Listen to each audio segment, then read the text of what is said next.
You know what nobody tells you about divorce? Your ex-wife is about to walk straight into a psychological minefield, one she spent years convincing herself doesn't exist. And no, this isn't some karma fantasy where she suddenly wakes up, realizes what she lost, and comes crawling back. This is something much deeper, much more brutal. It's what happens when someone trades certainty for illusion, and then has to watch that illusion fall apart, piece by piece. Picture this. Right now, there are millions of men sitting alone in quiet apartments, scrolling through their ex's Instagram. They see her posting quotes about new beginnings, photos of her living her best life, maybe a boomerang of her clinking glasses with friends. And these men?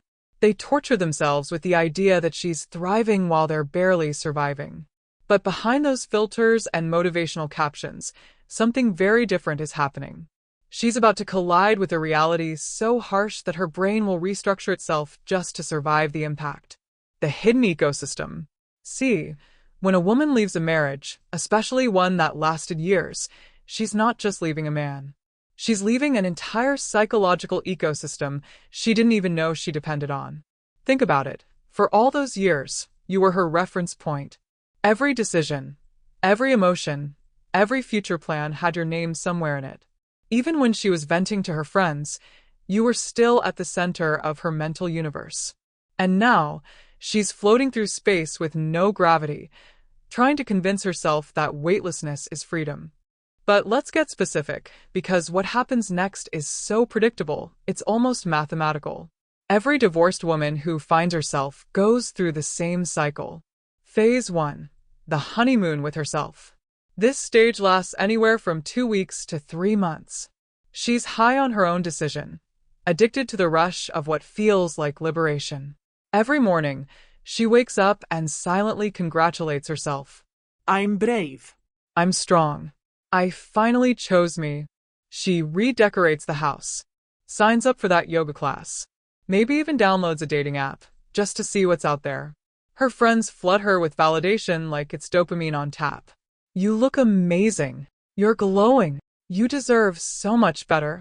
And she believes it. Oh, she truly believes it. But here's the truth. During this phase, she's not living in reality. She's living inside a story she's telling herself about reality. In this story, she's the heroine who escaped mediocrity, finally free to live the life she always wanted. Her phone keeps buzzing, new matches, new messages, new attention. Men she's never met are suddenly validating her worth. And she reads that attention as proof that she made the right choice. What she doesn't realize is this. She's confusing quantity for quality, attention for intention, novelty for value. The man looks perfect on paper. He's charming, good-looking, successful, says all the right things. Dinner goes well, maybe a few drinks. She's laughing, feeling seen, even hopeful. But then, at the end of the night, something shifts. He makes his move, and suddenly, it hits her, cold and sharp. This man doesn't actually see her. Not the way she hoped. He doesn't know she's scared of thunderstorms. He doesn't know she checks the door 3 times before bed. He doesn't know that silly commercial with the dogs makes her cry every time. To him, she's not a story, a soul, or a connection. She's just a Friday night. And in that moment, a tiny crack forms in her perfect little narrative. But she pushes through. Because to admit that doubt now would mean facing the terrifying truth. She might have made a mistake. And emotionally, that's unbearable. So she doubles down. More dates. More girls' nights. More distractions. But something's changed. The compliments don't land the same. The attention doesn't feel as intoxicating. And beneath the surface, she starts noticing things, small things that don't sit right. She notices how these men talk about their ex-wives, how they treat waiters, how fast they push things physically. And slowly, almost unconsciously, she starts comparing them to you. Not intentionally. Consciously, she's still telling herself you were the problem. But her subconscious? It's doing what it always does, pattern matching. That charming guy? He talks over her. The one with the impressive job? Emotionally unavailable. The fun, spontaneous one? Irresponsible and drinks too much. And with each comparison, something shifts again. You start to look better in hindsight. Not because you were perfect, but because you were familiar. You were safe. You were home. And that's when phase 3 begins, the panic. Usually, it hits around the 6 to 8 month mark. The novelty is gone. Her friends are tired of hearing about her dating adventures. If she has kids, they're acting out because their world's been shaken and she's been too busy finding herself to notice. She's tired now. Tired of pretending. Because that's what it's become, a performance. Every living my best life selfie takes more effort. Every smile feels heavier. She's an actress who's forgotten why she took the role. The panic shows up in two main ways. Overdrive mode. She becomes almost manic, chasing validation. More dates. More events. More anything to avoid silence. Retreat mode. She withdraws, spending weekends in bed, scrolling old photos, replaying memories, asking herself, where did it all go wrong? But no matter how different they act, they all share one thing. They start rewriting history. The terrible marriage? Maybe it wasn't that bad. The man she couldn't stand? Maybe she was too harsh. The future she was so sure about? Maybe she miscalculated. But here's the psychology behind it. She can't just admit she was wrong.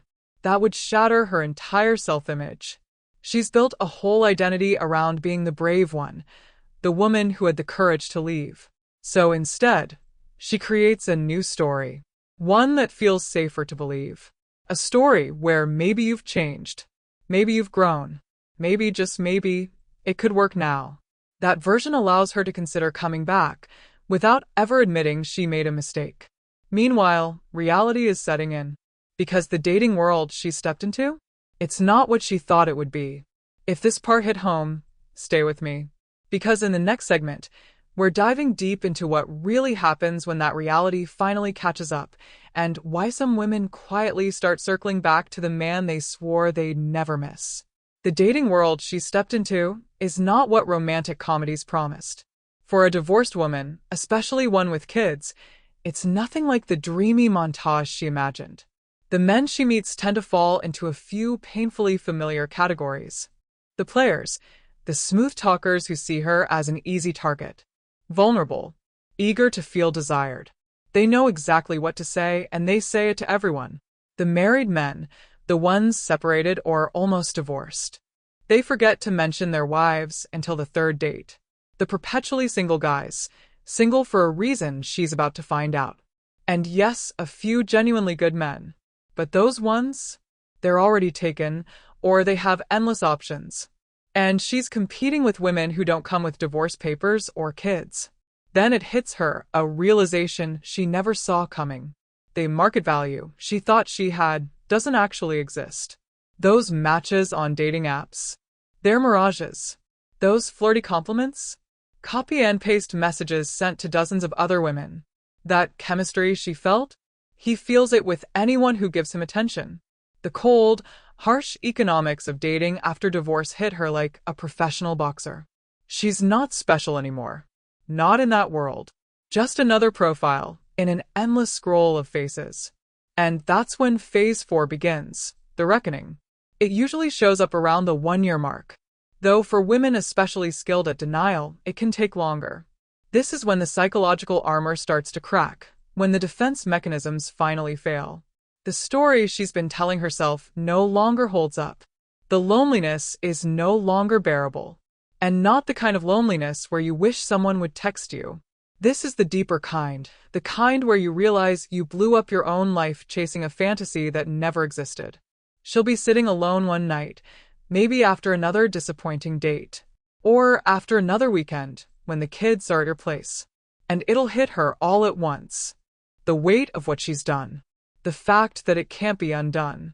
That she traded a flawed but real relationship for a perfect but imaginary one. And the gravity of that realization? It's crushing. So heavy that some women's minds literally shut down the emotional centers just to survive it. And that's when the late-night texts start. You know the ones, between 11 p.m. and 2 a.m. They start casually. Hey, how are you? Or, I was just thinking about that time we... But the real message beneath the words is simple. I'm drowning, and you're the only life jacket I remember. Sometimes it's anger. She lashes out, blaming you for old wounds. Because anger is easier than regret. Sometimes it's nostalgia, sweet messages about better days, testing the waters to see if there's still warmth left. But no matter the tone, the meaning is always the same. The grass wasn't greener. It was artificial turf.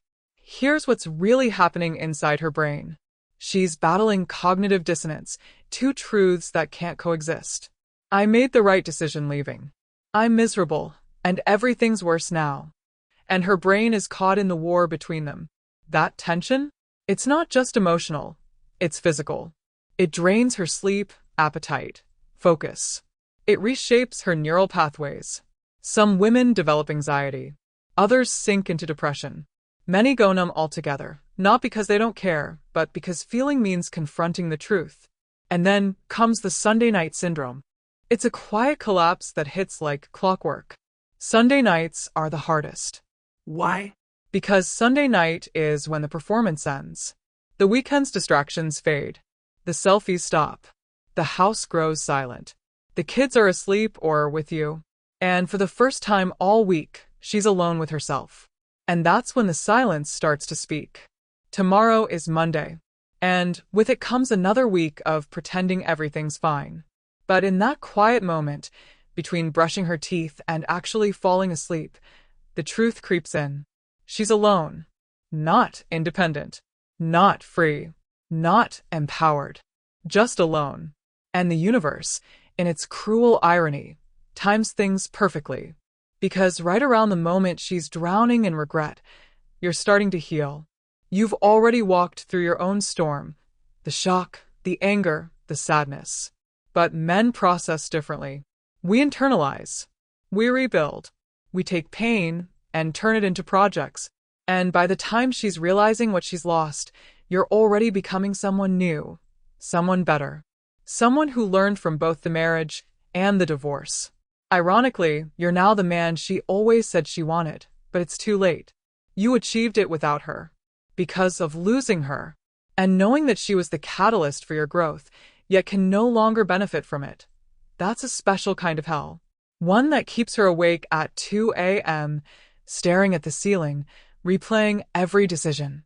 Now, let's talk about her social world, because that's where the next collapse happens. In the beginning, her friends are her cheerleaders. They rally around her, telling her how brave she is, how she deserves better. They help her build the narrative that leaving was strong, not selfish. But as the months pass, the dynamics shift. Her married friends begin to pull away, not out of cruelty, but instinct. She's a reminder that marriages can fail, a potential threat their husbands might notice. Suddenly, the dinner invitations stop. The group chats move on without her. Then there are the single friends, the ones she thought would be her new tribe. Except they're not sisters in arms, they're competitors. Everyone's fishing in the same limited pond, and friendship becomes secondary to survival. And she's not quite like them anyway. She's divorced. She has kids, responsibilities, a different kind of story. Everyone feels it, even if no one says it aloud. So instead of expanding, her social circle shrinks. Her world gets smaller, and the loneliness gets louder. That's when she realizes something gut-wrenching. You weren't just her husband. You were her best friend, her emergency contact, her default +1, her emotional safety net. And she threw all that away for the idea of something better. Here's the part no one talks about, a phenomenon psychologists call phantom relationship syndrome. Just like amputees feel phantom limbs, divorced women feel phantom relationships. She'll catch herself turning to tell you a story, then remember you're gone. She'll hear your voice in her head commenting on a show or a song. She'll wake up and for a fleeting second, forget the bed is empty, then feel the loss all over again. This isn't necessarily love. It's neurology. Her brain spent years wiring itself around your presence. Those neural pathways don't vanish, they echo. And the universe seems determined to remind her of you. Your song plays on the radio. She finds one of your old shirts buried in the laundry. The kids say something in your exact tone. She goes back to your favorite restaurant, and realizes the food doesn't taste the same when she eats alone. These aren't just memories. They're anchors, pulling her back to a reality she's trying desperately to escape. And then comes the mathematical problem. Let's be brutally honest about the numbers. If she's over 35, divorced, maybe with kids, and wants a serious relationship with a high-quality man, one who's single, emotionally available, financially stable, attracted to her, and willing to take on another man's family, the odds? They're brutal. Add in her unadjusted standards, the same ones she had in her 20s, and suddenly, a lottery ticket starts to look like a better investment. But she can't admit that. Not to her friends, and definitely not to herself. So she creates coping mechanisms. She lowers her standards but calls it being more open-minded. She accepts behavior she never would have before, calling it going with the flow. She convinces herself she's evolving, when in truth, she's just surviving. She starts tolerating disrespect, and convinces herself she's just not sweating the small stuff. But every ignored slight, every compromise she swallows, chips away at her self-worth. Still, the alternative, admitting she made a catastrophic mistake, is unbearable. So she doubles down. Then comes what psychologists call the renovation phase. This is where many women suddenly become obsessed with self-improvement. But it's not growth, it's panic in disguise. A new haircut, a new wardrobe, a gym obsession, a new personality altogether. They're not reinventing, they're escaping. Trying to become someone else, someone who might succeed in the new life they chose. But it's like rearranging deck chairs on the Titanic. Because the problem was never her looks or her lifestyle. The problem was the miscalculation. She traded what was real for what she imagined was possible. And now, she's realizing the exchange rate was brutal. The really tragic ones rush into rebound relationships. They meet someone, anyone who shows interest, and they cling to him like a lifeline. They introduce him to the kids far too soon. Push for commitment before trust even forms. Ignore the red flags, because being with someone, anyone, feels safer than silence. But these relationships, they always implode. And when they do, the crash is spectacular, leaving her even more broken than before. And through all of it, you linger. Not as a man, but as a ghost. Not because you're calling or showing up, but because you're the benchmark. Every man who comes after you gets compared to you. Not to the real you, the one she fought with, the one she left, but to the idealized version her regret has built in her mind. You've become mythologized. A flawless ghost that no living man can ever compete with. Then comes the 2-year crossroad. This is where things get truly dark. She faces 2 choices. Face the truth. Admit she made a mistake. Try to make amends, maybe even consider reconciliation. Double down on the lie. Reinvent herself completely around the story that leaving was the right choice. Most choose the second. It's easier. They grow bitter, cynical. They join online spaces that validate their choices, echo chambers where pain hides behind empowerment quotes. They tell other wives to leave too, not because it's wise, but because misery loves company. Convincing others becomes a way to silence the voice of doubt in themselves. But the few who choose honesty, they face a different kind of hell. How do you walk back to someone you've deeply hurt? How do you admit you were wrong when your entire identity was built on being right? How do you ask for forgiveness when you're not even sure you deserve it? Many women say the hardest part wasn't leaving, it was admitting they shouldn't have. But there's an even deeper layer, one few psychologists fully explore. It's what happens to her sense of identity at the cellular level. When you've been married for years, your identity fuses with your partner's. You stop being just you. You become us. Every thought, every plan, every meal, every weekend, it's all filtered through that shared lens. Her brain, her literal neural pathways, shape themselves around the role of being a wife. So when she walks away, she's not just leaving you. She's losing herself. And that's where the real disorientation begins. Because suddenly, she's asking questions she never had to before. Which side of the bed do I sleep on now? What do I watch when there's no one to argue over the remote with? Where do I eat when every restaurant carries a memory? They sound small, But these small moments accumulate, 1,000 tiny cuts of loneliness that bleed into every corner of her new life. And this is where most stories stop. Like, subscribe, and turn on notifications so you'll get to know when we drop the continuation of this video.